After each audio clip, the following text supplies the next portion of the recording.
بسم الله الرحمن الرحيم إنا فتحنا لك فتحا مبينا ليغفر لك الله ما تقدم من ذنبك وما تأخر ويتم نعمته عليك ويهديك صراطا مستقيما وينصرك الله نصرا عزيزا বিসমিল্লাহির রহমানির রহিম।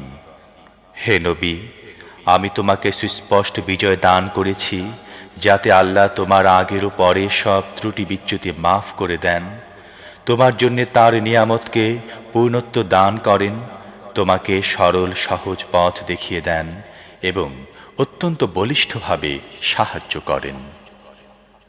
هو الذي أنزل السكينة في قلوب المؤمنين ليزدادوا إيمانا مع إيمانهم ولله جنود السماوات والأرض وكان الله عليما حكيما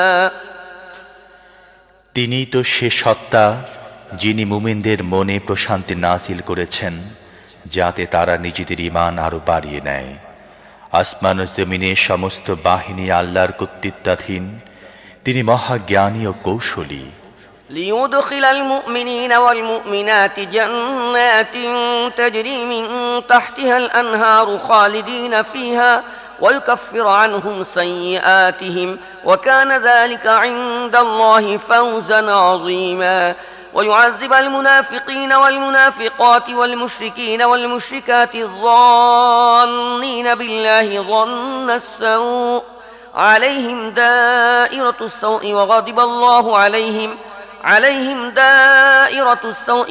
الله عليهم ولعنهم وأعد لهم جهنم وساءت مصيرا ولله جنود السماوات والأرض وكان الله عزيزا حكيما এ কাজ তিনি এজন্য করেছেন, যাতে ঈমানদার নারী ও পুরুষদেরকে চিরদিন অবস্থানের জন্য এমন জান্নাতে প্রবেশ করিয়ে দেন, যার পাদদেশ দিয়ে ঝর্ণাধারা সমূহ প্রবাহিত হতে থাকবে এবং তাদের মন্দ কর্মসমূহ দূর করবেন। এটা আল্লাহর কাছে বড় সফলতা। আর যেসব মুনাফিক নারী ও পুরুষ এবং মুশরিক নারী ও পুরুষ আল্লাহ সম্পর্কে খারাপ ধারণা পোষণ করে, তাদের শাস্তি দেবেন। তারা নিজেরাই অকল্যাণের চক্রে পড়ে গিয়েছে। আল্লাহর গজব পড়েছে তাদের উপর, তিনি লানত করেছেন তাদেরকে এবং তাদের জন্য জাহান্নাম প্রস্তুত করে রেখেছেন, যা অত্যন্ত জঘন্য জায়গা।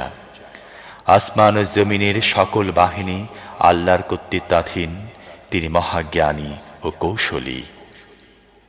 إنا أرسلناك شاهدا ومبشرا ونذيرا لتؤمنوا بالله ورسوله وتعزروه وتوقروه وتسبحوه بكرة وأصيلا إن الذين يبايعونك إنما يبايعون الله يد الله فوق أيديهم فمن نكث فإنما ينكث على نفسه ومن أوفى بما عاهد عليه الله فسيؤتيه أجرا عظيما হে নবী, আমি তোমাকে সাক্ষ্য দানকারী, সুসংবাদ দানকারী এবং সতর্ককারী হিসেবে পাঠিয়েছি, যাতে হে মানুষ, তোমরা আল্লাহ ও তার রাসূলের প্রতি ঈমান আনো, তাকে সাহায্য করো, তার প্রতি সম্মান ও মর্যাদা দেখাও এবং সকাল ও সন্ধ্যায় তার পবিত্রতা বর্ণনা করো।